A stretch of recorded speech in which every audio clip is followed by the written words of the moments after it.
Yang saya hormati Bapak Kepala Sekolah dan Bapak Wakil Kepala Sekolah, yang saya muliakan Bapak Ibu wali kelas, Bapak Ibu wali siswa SMP 1 Bandar Lampung. Pada kesempatan ini saya mewakili dari guru BK yang setali 2 kali dengan kesiswaan. Dan alhamdulillah Allah pertemukan kita pada kesempatan ini.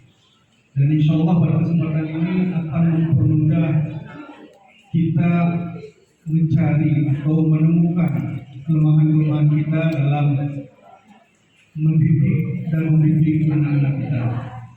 Karena kami sekolah tidak akan berhasil tanpa ada kerjasama orang tua di rumah. Dan begitu juga kami sangat yakin kenapa ibu bapak menyekolahkan anaknya ke sekolah.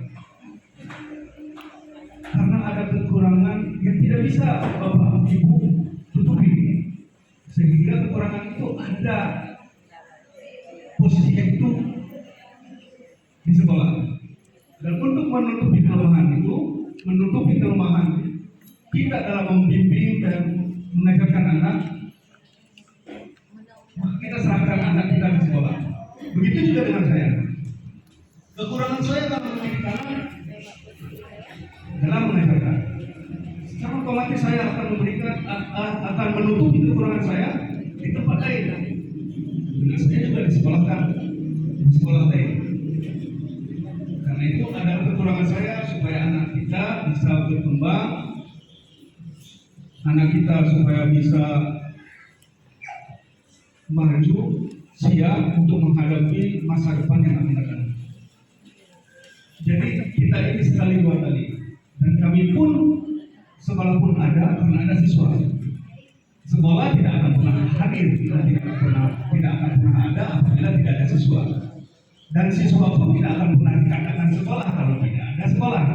Jadi kita bersama-sama saling membutuhkan, apalagi kita dalam mendidik anak-anak kita. Adapun yang ingin saya fokuskan, saya tekankan di sini adalah bimbingan konseling hadir di sekolah. Salah satu tugasnya adalah untuk membina dan membantu anak-anak atau siswa-siswi SMP 1 Bandar Lampung, siswa-siswi dimanapun, khususnya sekarang di sekolah ini, berkembang sesuai dengan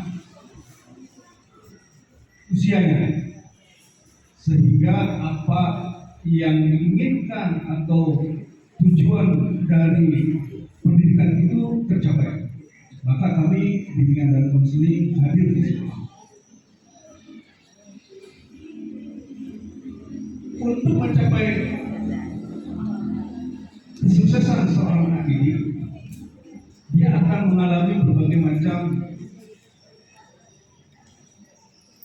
kejadian, atau kita sebagai siswa ini kan dalam kondisi pancaroba,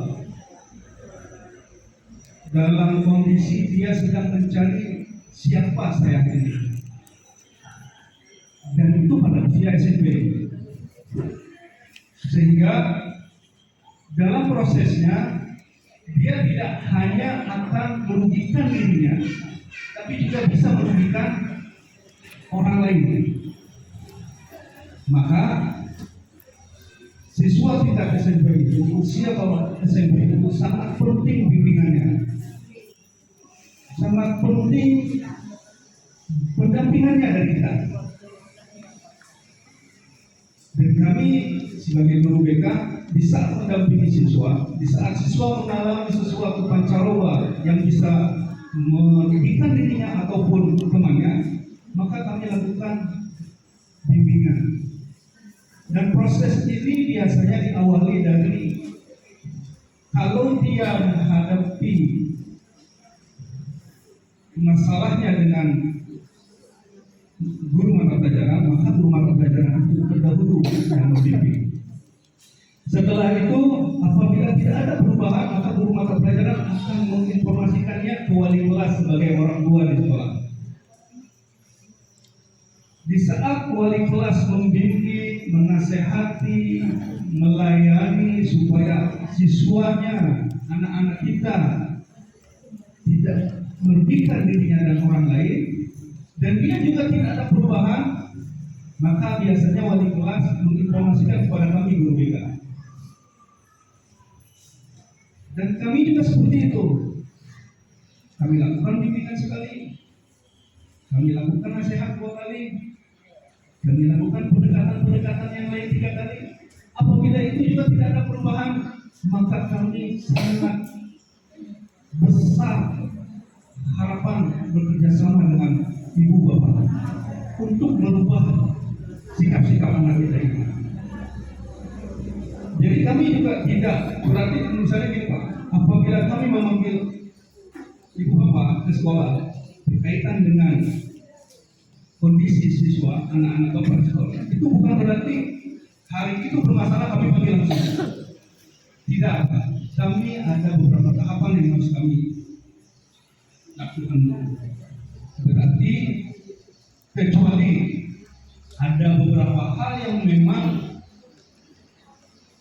kasusnya itu memang harus hadir orang tua langsung dan tidak bisa dinantikan, karena itu akan berefek pada ibu bapak juga. Kenapa sekolah tidak langsung memberikan informasi, karena ini sangat darurat misalnya. Tetapi apabila itu berkaitan dengan sikap, yang kita pahami adalah perubahan sikap itu tidak seperti kita membalikan tangan.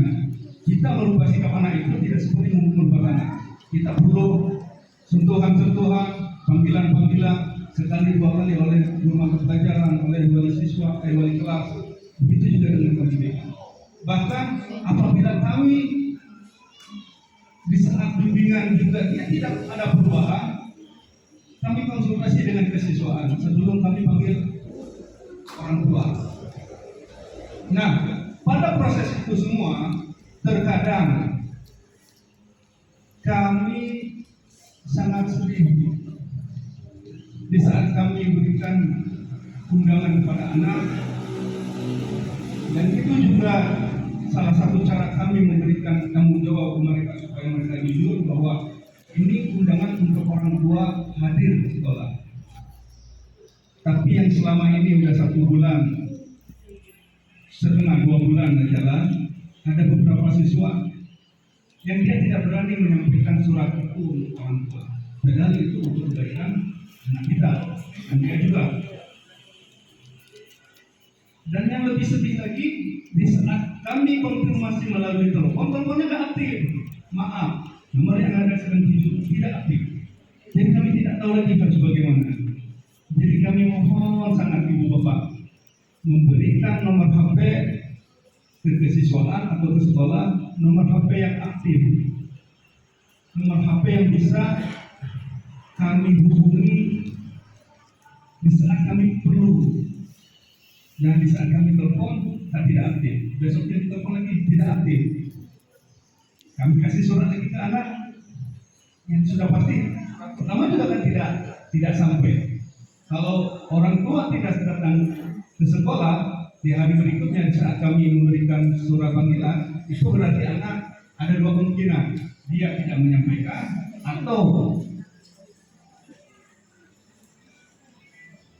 orang tua yang tidak hadir di sekolah karena padahal itu semua kami lakukan demi kebaikan anak-anak kita. Dan kami juga dalam proses bimbingan ibu bapak, terkadang kami harus seperti yang disampaikan oleh kesiswaan Ibu Rahma, kami harus melakukan sentuhan fisik. Tapi sentuhan fisik itu kami lakukan bukan niat untuk melukai ibu bapak. Kami guru ini melakukan sentuhan fisik bukan niat kami. Karena kesal kami karena benci kami kepada anak ibu bapak. Karena apa namanya, rasa benci kami kepada orang tuanya. Bukan, kami memberikan sentuhan fisik, dan insya Allah sentuhan fisik itu juga tidak melukai, insya Allah.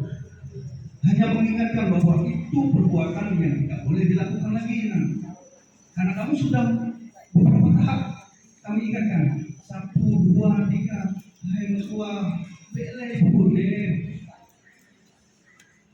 Udah lakukan lagi di belakang. Kayak gitu oleh Mondi. Atau sudah lagi dia loncat dari pagar, sudah lagi loncat dia dari jendela, atau sudah lagi dia membuli temannya.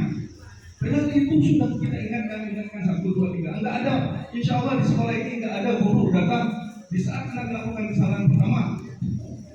Pak, nah, insya Allah enggak ada seperti itu, bapak-bapak. Insya Allah enggak ada. Sampai harus melukai dia, insya Allah enggak ada. Kecuali siswa itu memang betul-betul sudah diingatkan berkali-kali, dan itu tidak apa-apa. Walaupun memang itu tidak dibenarkan, tapi kami sangat mohon kepada ibu bapak, itu semua kami lakukan untuk merubah sikap anak kita. Dan insya Allah itu juga tidak akan membuat dia cacat, tidak akan membuat dia tidak bisa melanjutkan sekolah jenjangnya, dan tidak akan membuat dia tidak diterima apabila dia nanti bekerja di kemudian hari. Tapi setelah fisik itu hanya untuk mengingatkan bahwa perbuatan tingkah laku yang mereka lakukan itu adalah salah. Selanjutnya, dalam proses bimbingan ini kami menemukan beberapa hal yang sangat janggal, ibu bapak.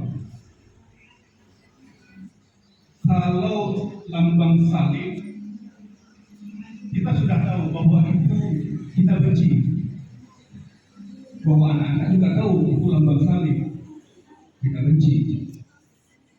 Tapi terkadang anak-anak tidak tahu lambang bendera Yahudi. Tapi anak-anak juga kita tidak tahu bahwa itu adalah lambang Yahudi, lambang Nazi. Yahudi Nazi adalah pembunuh orang Islam, dan mereka juga tidak suka dengan orang Islam. Tapi anak-anak kita menggambar di tubuhnya bendera Yahudi, gambar-gambar tentang Yahudi, gambar Nazi, yang itu adalah lambang-lambang bukan lambang Islam. Jadi kami mohon kerjasamanya, tolong perhatikan tubuh anak kita, jangan sesekali dibubuhi dengan lambang-lambang seperti itu. Dan mereka juga mungkin tidak tahu bahwa itu adalah lambang non-Muslim. Tapi kami yakin bahwa ibu bapak juga tidak ikhlas tubuh anak kita dibubuhi lambang-lambang seperti itu. Memang bukan Kristen pak, bukan lambang apa namanya salib, tapi lambang yang lain, lambang gambar Yahudi itu, gambar bintang Yahudi yang segi 6 itu lambang negara Yahudi. Dan juga ada lambang Nazi itu, dan itu Nazi juga tidak sesuai dengan akidah kita. Dan anak-anak kita mohon bantuannya ibu bisa berhubungan kita. Jangan sampai anak kita tidak tahu bahwa itu adalah lambang-lambang yang bukan Islam. Selanjutnya, yang sering sekali kami ingatkan kepada anak-anak, sepatu yang anak-anak itu gunakan itu sering sekali diinjak oleh mereka belakangnya. Padahal itu sepatu masih baru. Sampai kami tidak sungkan dan kami tidak bosan-bosan, jangan diinjak itu sepatu belakangnya. Itu dilipat belakangnya diinjak. Padahal itu sepatu baru dibeli. Kami selalu ingatkan itu di sekolah. Yang kunci kita pengen orang beli sepatu, orang rusak. Kalau sepatu digunakan seperti itu cepat rusak bu. 2 bulan, 3 bulan, cuma dosa tuh. Bahkan harus bernilai. Jadi mohon ibu bapak tolong tegur anaknya yang melipat sepatu di belakangnya itu. Dan itu juga dilihat tidak kurang rapi, kurang rapi. Selanjutnya seragam dimasukkan, kaos kakinya harus warna putih, berkopiah. Kalau hari Senin harus pakai topi. Dan itu juga mohon Bu, setiap hari Senin bagi itu tolong periksa dulu tasnya. Apakah untuk upacara Senin, apalagi kondisi panas seperti saat ini, dan mereka itu topi itu, kenapa pemerintah itu menganjurkan harus menggunakan topi atau ada peraturan topi untuk siswa di saat upacara itu untuk menahan terik matahari di saat upacara dilakukan. Maka topi diwajibkan oleh siswa untuk digunakan.